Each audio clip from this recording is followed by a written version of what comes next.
Hi, Aries. Welcome to your quantum entanglement reading with me, Jocelyn, the Quantum Queen.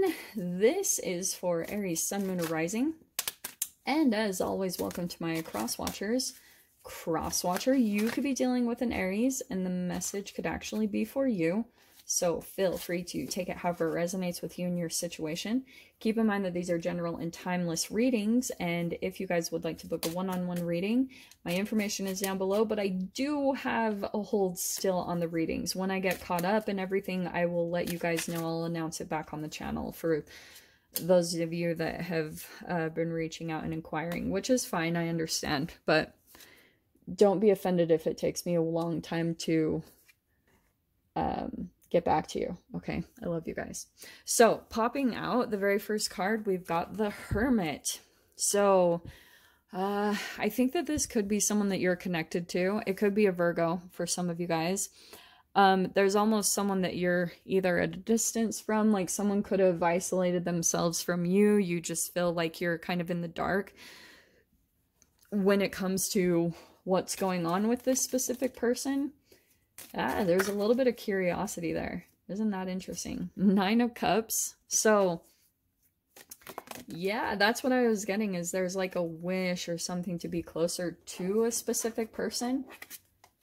But, and you've got the 7 of Wands. So, I feel like for some of you, there's a bit of a wall up, or it's like, I don't know, there's a wish to be closer with someone, and maybe that's on the other person's side. Like maybe you guys pulled your energy away from someone else because you could be in this mode of like protecting yourself. It's a bit defensive, like I'm not gonna lie, but there is a wish, I do feel like, on both sides to come together for like emotional fulfillment, to try to work things out. Because look at this, you've got the Queen of Cups. So it also could be a water sign that you're dealing with, but there's like a lot of love and emotions that you have towards this person. There's a deep emotional connection here. I can see that, but there's a defensiveness. So let's see what's going on here. Look at that again. 10 of Cups. So you do, like, I think your wish... Oh, this is interesting. You do have this wish to be, I think, closer with this person, but it's like, it is hard for you guys to really come together or see eye to eye. Or it's like, in the physical, there could be a bit of a disconnection there energetically, because emotionally you have all this manifestation. You're like emotional fulfillment. You're pouring all your emotions into getting your wish fulfillment, your happiness. But some of you guys could be putting it in the, this is a strong word, but the wrong direction. Like maybe you're directing it at a specific person, and it's like, what's coming in physically is that person isn't so much your wish fulfillment. And so it's like you're running up against a brick wall a little bit, because like I always refer to it in this way.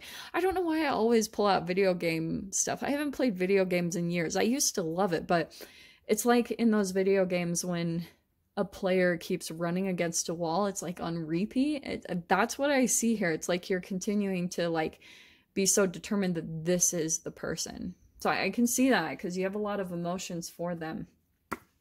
But 7 of Swords, that's what I was saying. There could be some self-deception there. That it's like, I don't think that's the person. You know, you've got 2 7s here. That could be a little bit synchronistic for you guys.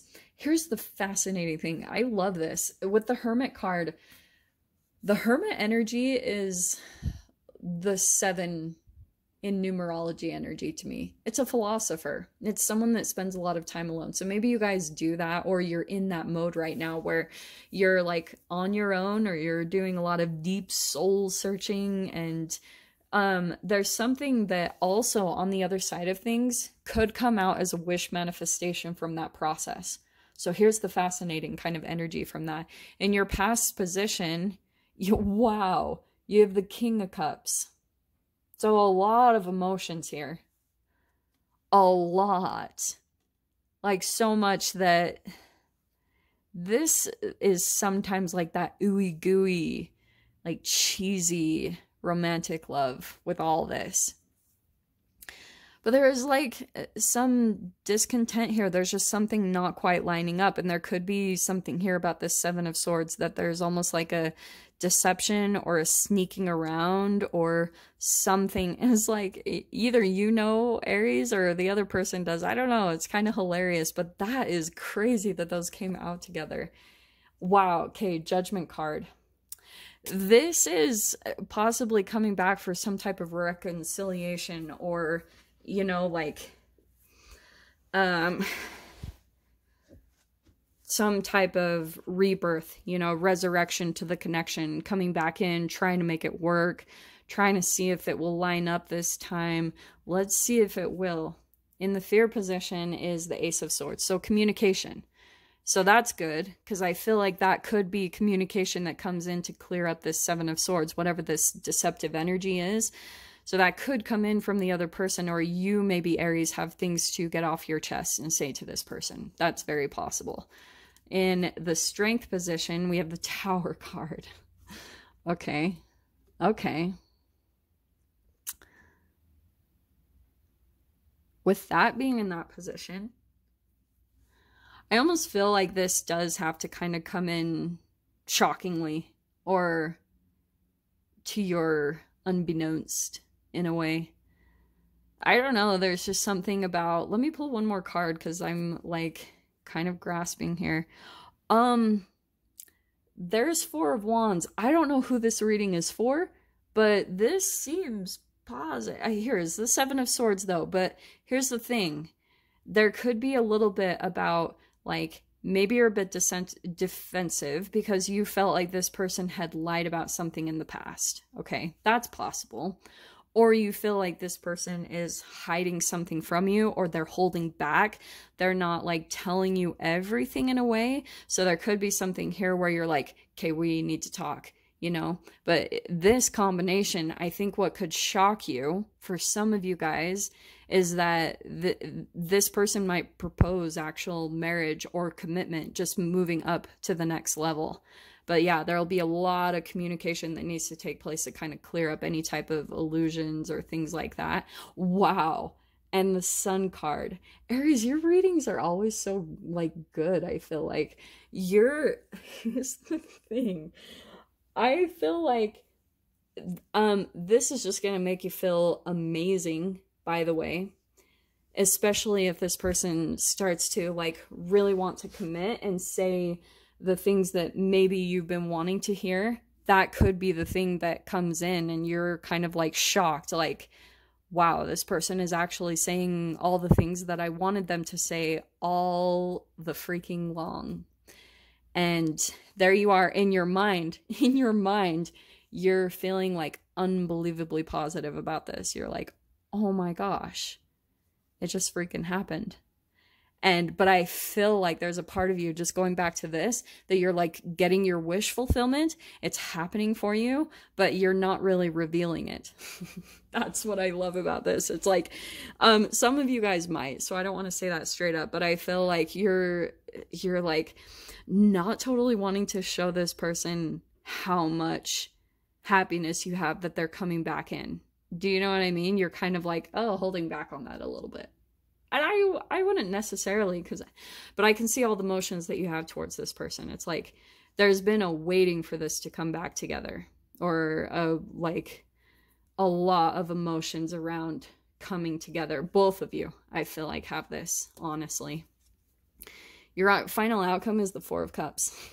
That's hilariously ironic. So here's the thing. I feel like this is all what's energetically going on, but I think that there's still something going on where you just feel like there's some discontent. Actually, do you know what I'm seeing from this, Aries, is that this is coming in to pull you out of a chapter that you've been feeling maybe bored, or there's just something where you're like not feeling quite aligned. This is possibly a part of your manifestation that you've been pulling out to pull you out of that energy. So that's how powerful you are, that you've been putting that intention out there. And so let's see your doors that are opening here. You've got Begin here and the Sacred Lotus. Do not fear what travel brings, my dear. The moment is yours. Begin now here. So you got a chapter opening up. For some of you guys, you could be traveling to see this person. I didn't get so much travel cards, but that could be for some of you guys, your wish fulfillment is like coming closer with this person. And then the sacred lotus. I actually just saw a lotus today, so that's really crazy. Compassion and action, the chosen tool. I see now the lotus in your spirit's jewels. So a lot of transformation. I mean, the lotus, it's always about you need the mud and the crap to actually bloom this into what it's meant to be. So for some of you guys, that could be the relationship as a whole, that you guys went through a lot together, and you know, now it's coming together for this like emotional fulfillment, for this coming together. And there's so much positivity in that wish fulfillment. You've got that totally in your energy. So this person is coming in to fill that up for you. So we will dive into the extended with this and see whatever wants to come out. So Aries, if you guys want to join me over there, feel free. Go down below, click on the Vimeo link, and I'll see you over there. But Aries, if this is where we leave things, I'm sending you guys so much love, wishing you all the very best, and I'll see you in your next reading. Take care.